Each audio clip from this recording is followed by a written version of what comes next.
Zion at night. Here are some of the pictures I have taken of the night sky in Zion National Park.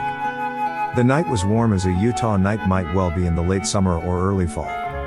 We seemed to be the only people in the park, but I knew that just a couple of miles away was a lodge and a campground, but the night emoted a sense of solitude and some kind of solemn reverence.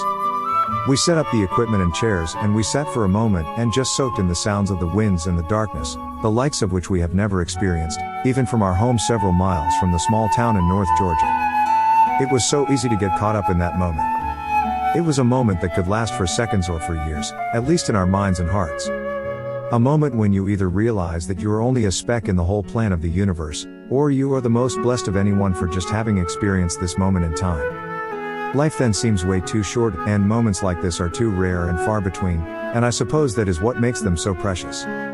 The mountains around us cast a black shadow on the night sky, that seems to stretch like a stream of multicolor lights, floating down a stream, and you seem to be looking down on them. Clusters bright with dusty backgrounds like the light mud on the bottom of a slow-moving stream, while other twinkle from the movement of water reflecting light from an unidentified source. They cover the entire sky from north to south and from east to west, like a blanket of heavenly light.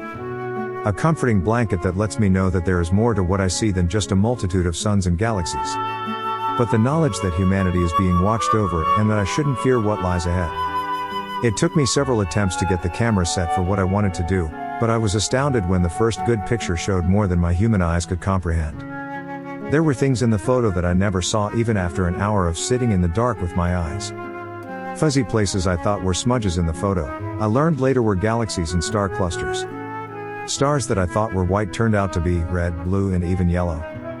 Not dull shades but vibrant colors like freshly painted on a canvas.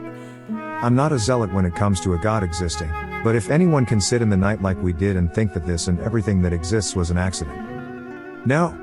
My mind cannot be so limited that I could truly believe that this is so.